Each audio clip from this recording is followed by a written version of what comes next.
Bagabo, ikibazo ufise ushaka kurongoka utazi guteka ndakubwiza ukuri ngo ndabereke ingene duteka amandazi. Icambere tangura n'ifarini ryawe mu gasorori, ibi bintu biroroshe gose bagabo woshobora kubikora uhunirize. Uraro utangura n'ifarini biravana n'abantu ugomba utekere, ushaka guteka vyinshi ucugira ifarini ryinshi, hama rero fata umwambiro, umusemburo ngo revere mu gifaransa naho ntakizi, fata kakavanira sugar no kugira nyene amandazi aze kumota neza.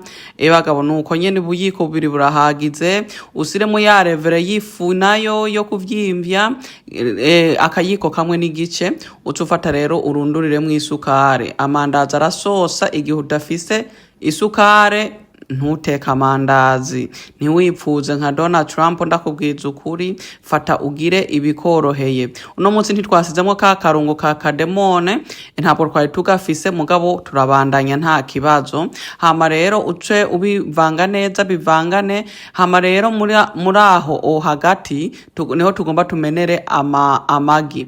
Sukamo amagi asika 3-4 arahagize, ntugire menshi.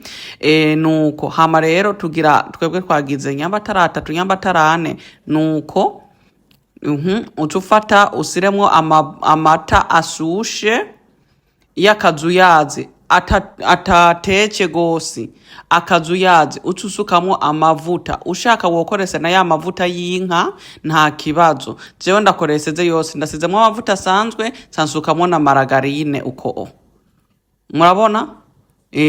Urayimeltinga hama rero nta kindi gisigaye cubifyondagura rero ubivange, ntugire igipondo coroshe gose kandi ntugire ikigumye gose. Ndabibereka ngaho imbere, ushaka wokoresha imashini kuba bikunda, ndacendongeramwo nyene amata ubivanye nyene n'ukuntu ndariko ndabibona.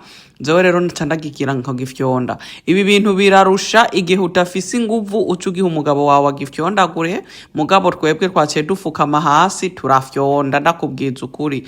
Ngaha muri ubu buzima nta gukompirika ibintu, nta kwifuza, uwutarima ngo ntamira niko baca umugani mu Kirundi. Nuko kize kugifyondagure n'ubwonko butakare ndakubwiza ukuri. Murabona je ndagumye mbandanya fyonda, uragifyonda umwanya utari muto kugira cyorohe. Ushaka kongera kwifu, murabona ahandarimbo nyumenga kiroroshe gose, ndace ndongeramwo ifarini. Ibi urashobora kubikora navyo. Hama rero ucukivanga uko nyene, murabibona uko nyene vanga. Sawa rero murabona. Ikindi rero ucukora kimaze kuvangana nkuku, umaze kubona nyene ko kivanganye neza, kugira nyene wikure ko intuzu urashobora gusera kwa amavuta. Hama rero munyagire mu comment muri kuraba muri hehe, sira kwa kadarapo iyo uri kureba, kandi mwibuke no kuyiparataja muyigaburira abandi kugira na bene bige gukora amandazi, kuko nasanze abantu benshi hari gihe bavyifuza kubimenya ntibabimenye. Hama rero wagifyonze neza wakaravye ucusira ku murumyo, ucurindira amasaha 5-6 ucuza mu vyawe mbese.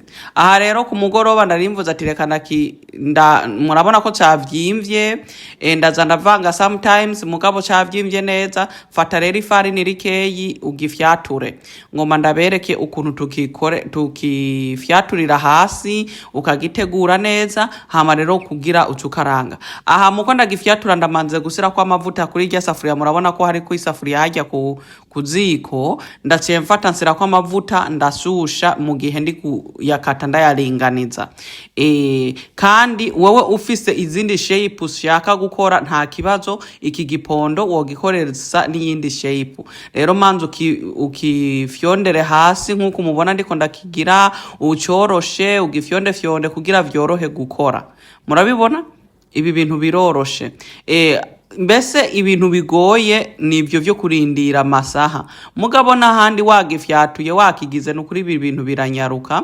Hamugenda ukata gito ugenda nyene ukoresha akakantuze yakagati ufyondera hasi. Murabona murabona utagomba no gukompira ubuzima ntabwo ukeneye gukorera nk'ibize we ndiko ndakora wozura kata gato gatuterera mu ntuze mu mavuta sometimes hari usanga tugomba amashape ngo bimeze uku wowe utamwanya ufise fata gito gito nyene ukate n'intuze n'imbugita canka akazingi uterere mu mavuta biragenda mugabo sometimes kubera twufise discipline kandi twarezwe turakora ibintu bizima turitonda ntitugomba kufukuzwa muri paradise tutariye ngo tuze kwaha amatunda nka Eva rero twebwe turakoresha umwanya wacu tukakigira ibintu bizima hamuca ugenda rero n'intambi ugakata murabona uko ucugenda ugakata uko ukagenda nyene uhimbagura buto buto sometimes hari gihe bumatirako hari gihe bumatirako nyene wewe uzurakoresha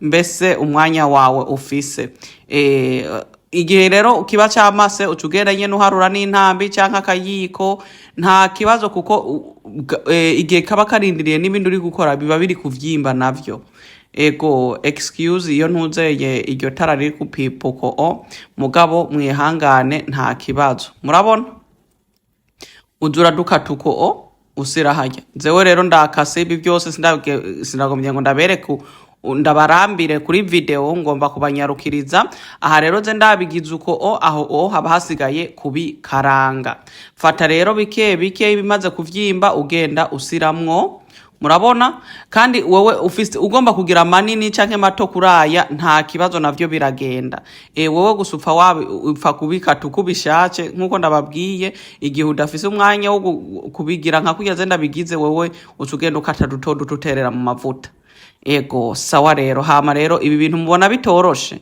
ni mumbwire muri commentare kandi mwibuke kuyagira muri commentare kugira tukuziki yago hama rero partage muyigaburire n'abandi nzoze ndabatekera abandazi ucugenda urahindura uko nyene ndakubwiza ukore raba ya mandazi aryoshe kandi iyi ni nka business ideas rero nk'ibi wabyize kubikora ukazura biteka wotekera nkane ane mu gasashe ukagenda ukayadandaza ntukeneye ibitangaza biva mu ijuru ibiri byo bitangaza Imana guhaye wewe menye icyo ukora n'ubu bumenyi ndaguhaye hari umuvyeyi yigeze kubikora ibi aragenda arayakora nk'aya arayadandaza ubu afise business kandi yaraguze ikinga bivuye mu mandazi rero wewe ugasanga ubu bumenyi ushaka ko bupfa ukunyene biherera ngaha sawa rero ibi bintu ni nabantu benshi bipfuza kubimenya wewe ka telefone kawe kavyaza umusaruro kandi